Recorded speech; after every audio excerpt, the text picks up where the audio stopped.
What is going on, everybody? Welcome back to another episode of the Stay Tranquilo podcast. We're here with Todd Fleming. We're here on Hole 17. We are here with Kevin O'Brien at the Columbus basketball court. Yes, sir. You guys are going to love this app that they're developing here. I'm old, bro. That's crazy. 37. Yeah, I just had they just sent me a thing for my 20 year had reunion. my I'm 10 like, too. those Yeah. exist? I just had my 10, bro. It's crazy. I feel like the last 3 years have been so fast. Bro, your 30s are They're gonna going fly faster. by. I met a girl the other day, she was 29 years old, and now and she looked like a baby to me. That's when I'm like, I'm getting old.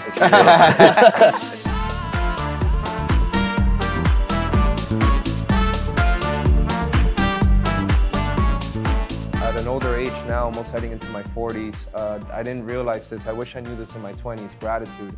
You know, even the bad things that happen, you know, now I look back at my life, even the good, the bad, it doesn't, like, I'm just grateful for it all because it made me who I am today. Yeah. And I'm learning to just serve others now. I find pleasure in serving others and putting others before me.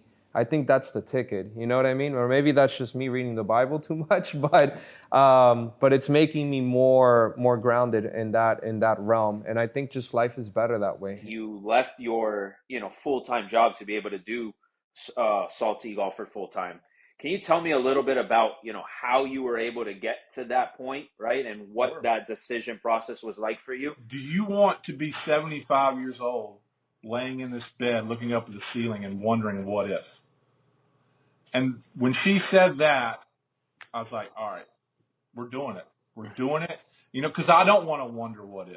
If you're going to take this leap, make sure everybody in your family is on board. It has to consume you.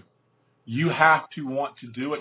It's the last thing you think about when you go to sleep, and it's the first thing you think about when you wake up in the morning.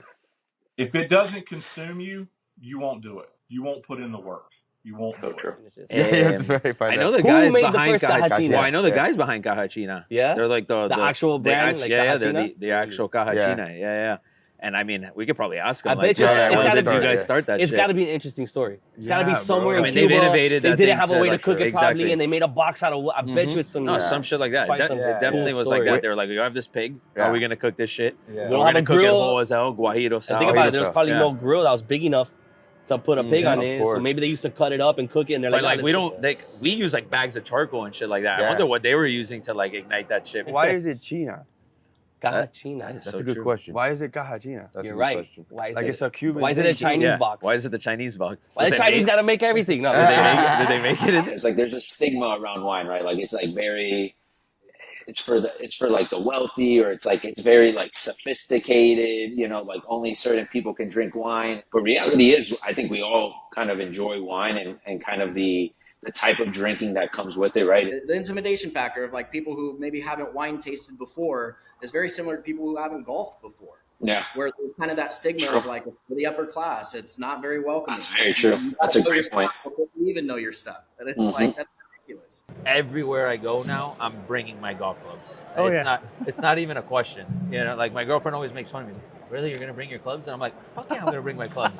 Like, what do you mean? Who knows if I'll ever be in that place? You bringing ever your again? makeup? Yeah, exactly. It's You're bringing your it's one and the bathing suit, same at that right? point. Yeah. So I've really learned to appreciate it, and it's cool. Like you live at home and you play the same courses every so often, but you go to those places and you're like, I gotta go, and you don't even know if there's even an iconic course. It could be in the middle of nowhere, but I'm like, I'm gonna go play golf there just because it's gonna provide a completely different experience, and I think that to me is like the huge selling point around it. So the thing that Trip Caddy brings to that golf travel experience is we're the experts, right? We've been to that resort. We know the director of golf. We have a podcast called the Golf Trip Authority where Nice. we interview the GMs and the directors of golf at all these resorts. So Pinehurst and Pebble Beach and Whistling Straits and Stream Song Resort down in Florida. I mean, just Stream songs on the bucket list this year. all for the sure. big ones that you can name, we have a relationship with. And so when we book one of our ready-made trips, they cater to us, treat us like VIPs. We get the best tea times. Nice. We get the special treatment or whatever. Oh yeah. And so if you're going on one of our ready-made trips, that is the best trip you can go on to that resort. I remember being in high school, and I had dreams to play baseball and all these things, but I mean, in the back of my head, I'm like, you know what? Like, if it doesn't work out, it's okay. But what is the next step of my life, right? And there's such a level of confusion because you devote so much time and energy into it, and I think it's a common theme with athletes, right? My entire life, I've classified myself and the people around me have classified me as a basketball player. And you live in that, which is not the right way to be. I wish I knew some of the lessons then that I know now. Yeah. But I aligned myself with that. I was like, this is who I am. But this is really just what I do currently. Athletes across the board, there needs to be more of a conversation about you are more than just what you do on the floor, on the field, you know? You bring so much more value to humanity, to your community, to everything, aside from your performance. Yeah. There needs to be guys that have been in the position and have turned the page, whether it's as an athlete or someone like Inky who had a terrible injury, a terrible thing happen to them, but be able to put things in perspective, because when he speaks in those classrooms full of an entire team, all those guys that are there are healthy, they're in line, you know, and you don't know their story by looking at their face. But everybody has a story. All of our kids that come here are from different walks of life. Yep. All of them have a story. All the kids outside this gym that play in other parts of Miami, everyone has a different walk of life. Everyone has a different home life. Everyone has different goals, different adversities that they've been through.